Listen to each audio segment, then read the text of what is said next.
1918 எந்த விதமான சட்டமும் இல்லாத காலத்திலே உருவாக்கிய அந்த சட்டம் இன்று அனுபவித்துக் கொண்டிருக்கிறார்கள். CIT, AITC, INTC என்று இதெல்லாம் வரிசையாக இருக்கிறது. ஆனால் முறையாக தொழிலாளர்கள் காப்பாற்றப்படுகிறார்கள் என்றால் இல்லை. இப்படிப்பட்ட சமுதாய கூட்டத்திலே தான் ஒரு விழிப்புணர்வை உருவாக்க வேண்டும். இந்த விழிப்புணர்வின் நோக்கத்திலே தான் இந்த மாணவ சமுதாயத்தை காப்பாற்ற வேண்டும், தொழில் செய்ய வேண்டும். அத்தனை விதமான பயிற்சியும் உங்களுடன் இணைந்து நாங்கள் நடத்த தயாராக இருக்கிறோம். மத்திய அரசின் கதவை தட்டுவோம், மோடி சர்க்காரை கேட்போம். இப்போது இருக்கக்கூடிய தமிழக முதலமைச்சர் ஸ்டாலினை நேராக சந்திப்போம். ஆட்சி அதிகாரத்திலே எந்த கட்சி இருந்து நமக்கு தேவையில்லை. நமக்கு தேவை நமது முன்னோர்கள் பெற்று தந்த சுதந்திர உரிமை.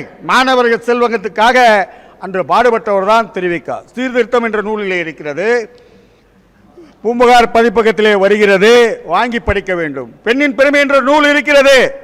இன்று பெண்களுக்கு தேவை என்ற நூல் அது எது இருக்கிறது என்று கேட்டால், பெண்ணினுடைய பெருமை மட்டுமல்ல, உங்கள் தாயாருக்கு தாயார் எப்படியெல்லாம் உழைத்தார்கள் இந்த குடும்பம் முன்னேற்றுவதற்கு, அங்கு பெண்ணின் இளமையிலே எப்படி அந்த பெண்மையை காப்பாற்றினார்கள். இந்த கேவலமான ஒரு நிலை. 1,00,000 ரூபாய் 1,20,000 ரூபாய் வாங்கக்கூடியவர்கள் பொறுப்பற்ற கல்வி போதிக்கிறார்கள், பயப்படுகிறார்கள், அஞ்சுகிறார்கள், ஆசிரியர்கள் அஞ்சுகிறார்கள். இதுதான் நிலை. இதையெல்லாம் மாற்ற வேண்டும் என்றால் நீங்கள் மாணவ செல்வங்கள் தயவு செய்து தோழர் ஜானகிராமனுடன் துணை நில்லுங்கள். நம்புங்கள். முதலிலே உங்களை நம்புங்கள். உங்கள் தாய் தந்தையருடைய சொல் பேச்சை கேளுங்கள். உங்களை வளர்த்து தாயாக்கியவர்கள் தந்தையாக்கியவருடைய கஷ்டங்களை புரிந்து கொண்டு உங்கள் வாழ்நாளிலே வீணடித்தீர்கள். நீங்கள் கனவெல்லாம் 3 மாதம் தான் நிலைக்கும். இன்னும் சொல்ல போனால் 1 மாதம் தான் நிலைக்கும். நாங்கள் பார்த்து கொண்டிருக்கிறோம் தோழர்களே. எனக்கு வயது 71, வேலூரை சேர்ந்தவன். என் வீட்டுக்கு எதிரிலே தான் VM தேவராஜ் என்ற 3ஆம் கிளாஸ் படித்த VM தேவராஜ் ஒரு சிங்கமாக, மாப்பா சாரதி அவருக்கு தோழனாக, MP MLA பதவி அங்கு இருந்தது. அதை வச்சு ஆட்டி படித்தார்கள். மாப்பா சாரதி என்று சொல்வார்களே, அந்த சாரதியும் சரி, பாவு சண்முகம் சரி, இவர்கள் எல்லாம் அங்கே வருவார்கள் VM தேவராஜ் வீட்டிலே. தோப்பூர் திருவேங்கடம் நன்றாக ஞாபகம் இருக்கிறது. என்னுடைய தம்பி இப்போது கூட வேலூரிலே கடைசி வரை VM தேவராஜுடன் இருந்தான். PVP ஸ்ரீராம், என்னுடைய சின்ன மாமனாருடைய மகன் குமார் வந்திருக்கிறார், ஆற்காடு குமார் இங்கு வந்திருக்கிறார்கள், அவருடைய மகன் வந்திருக்கிறார்கள். நான் வருவதாக இங்கு சொன்னபோது அவர்கள் கூட நம்பவில்லை. ஏன்னா மாமா வரமாட்டார் என்றார்கள். ஏனென்றால் இதுதான் வாழ்க்கை, அவர்களுக்கெல்லாம் தெரியும். அவர் மகனுக்கு கூட நான் சொல்லியிருக்கிறேன். நம்முடைய முன்னோர்கள் எல்லாம் விட்டு சென்றது தான் பல்வேறு இலக்கியங்கள். வஉசி சொல்லாத உணர்த்தாத ஒரு ரகசியம்.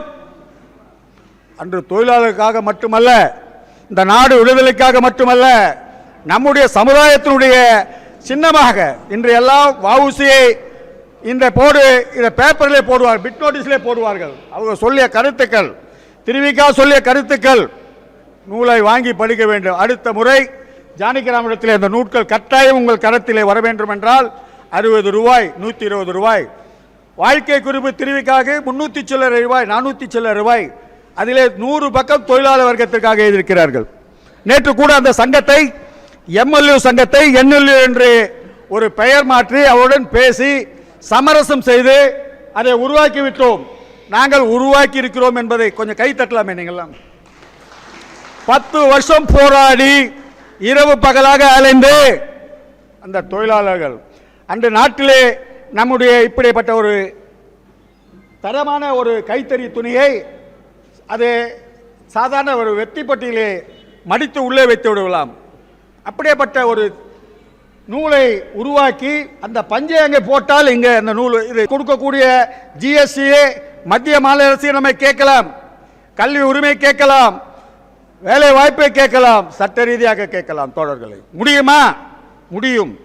ஏனென்றால் நானே அதற்கு எடுத்துக்காட்டு. நான் பல்வேறு வழக்குகளை காலம் சென்ற நீதி அரசர்களும் சரி, இன்று இருக்கக்கூடிய நீதி அரசர்களும் சரி, அவரிடத்திலே அணுகி போராடி இருக்கிறேன். இன்று வரை வாதாடி கொண்டுதான் இருக்கிறேன். எதற்காக என்றால், மக்கள் வாழ வேண்டும் என்றால் கொஞ்சம் நம்ம சமுதாய மக்களை பார்க்க வேண்டும், வழங்க வேண்டும். AC சண்முகம் ஒரு கட்சி ஆரம்பித்தால் என்றால் அவருக்காக ஆரம்பித்ததாக பேசிக் கொண்டிருப்பார்கள். இங்கே இருக்கக்கூடிய VIT வேந்தர் அண்ணன் விஸ்வநாதன் என்றால் எப்படியோ வந்ததில்லை, உழைப்பு உழைப்பு. அந்த சொத்தை பருகினார் என்றால் கல்வி சாலைகள் வளர்ந்தது. இன்று வேலை வாய்ப்பு யாருக்குன்னா வேண்டும் என்றால் திறமை இருந்தால் அதே விஐடி பல்கலைக்கழகத்திலே எங்களால் ஜானகிராமனிடத்திலே கொடுங்கள், மனு நாங்கள் வாங்கி தருகிறோம். ஒரு வருடத்துக்கு முன்பே அங்கே சேர வேண்டும் என்றால் திட்டமிட வேண்டும், அந்த பயிற்சியும் ஆரம்பிக்கப்படும். ஒரே கிட்டத்தட்ட 20 பேருக்கு தான் அந்த பயிற்சி வகுப்பை நடத்த முடியும். 20 பேருக்கு வகுப்பு மேலுக்கு என்றால் அந்த வகுப்பை நடத்த முடியாது. ஏனென்றால் செல்போனிலே தான் அங்கு போயிடும். அந்த வகுப்பை நாங்கள் எப்படி நடத்துகிறோம் என்றால் 1ஆம் கிளாஸ்லேருந்து 6ஆம் கிளாஸ் வகுப்பு மாணவர்களுக்கு நடத்துகிறோம். எங்களுடைய தமிழக வேளாளர் சங்கங்கள் கூட்டமைப்பிலே ஒரு இயக்கத்துக்கு ஒரு மாவட்டத்துக்கு 9 பேர் தான் போட்டிருக்கிறோம். அதிகமாக கூட்டம் சேர்ந்தால் எதையுமே செய்ய முடியாது தோழர்களே. இங்கு காலையிலிருந்து நான் வந்து கிட்டத்தட்ட 9:30 மணிக்கு 9:45 மணிக்கு வந்தேன் என்று நினைக்கிறேன். இந்த கூட்டத்திலே பெண்கள் எல்லாம் அதிகமாக வந்திருக்கிறீர்கள், மகிழ்ச்சியாக இருக்கிறது. கைத்தட்டுங்கள் தோழர்கள். உங்களுடைய தாய் தந்தையுடைய கனவை நினைவாக்குங்கள், அதுதான் நான் சொல்கிறேன். எவ்வளவோ கல்வி சாலைகள் வந்துவிட்டது. முன்பெல்லாம் கல்வி சாலை கிடையாது, உயர்நிலைப்பள்ளி கிடையாது, மேல்நிலைப்பள்ளி கிடையாது. துவக்கப்பள்ளி தான் காமராஜர் புண்ணியத்திலே வந்தது. காமராஜர் புண்ணியத்தில் தான் மேல்நிலைப்பள்ளி வந்தது. அகரம்சேரி என்ற கிராமம் பள்ளிகுண்டா வெட்டோனம் பக்கத்தில் இருக்கக்கூடிய எங்கள் சித்தப்பாவுடைய வீடு, என்னுடைய சித்தப்பாவுடைய வீடு இன்று கூட அவர் இல்லை. காமராஜர் வீட்டுக்கு பக்கத்து வீடு என்று இருக்கிறது. காமராஜருடைய வீடு அவலமாக இருக்கிறது. சென்ற பிறந்தநாள் வேளையிலே சென்று போய் பார்த்தால் கிட்டத்தட்ட 3 கோடி ரூபாய் செலவு செய்து என்னை போன்ற தோழர்களிடத்திலே 20,000 ரூபாய் கொடுத்தாலே அதற்கு வெள்ளை அடித்திருப்போம். இப்படிதான் நாடு இருக்கிறது, அரசு இருக்கிறது. உங்களை நீங்கள் காப்பாற்றிக் கொள்ள வேண்டும் என்றால் இப்படிப்பட்ட இயக்கத்துக்கு துணை நிற்க வேண்டும் என்று கூறி வருகை தந்த அத்தனை பேரையும் கைகூப்பி வணங்கி இந்த மேடையிலே இருக்கக்கூடிய எங்களையும் ஜானகிராமனை நம்பி வந்த அத்தனை தலைவர்களுக்கும் உங்களை எல்லாம் நாங்கள் கைதூப்பி வணங்குகிறோம், வாழ்த்துகிறோம். வருக, வணக்கம்.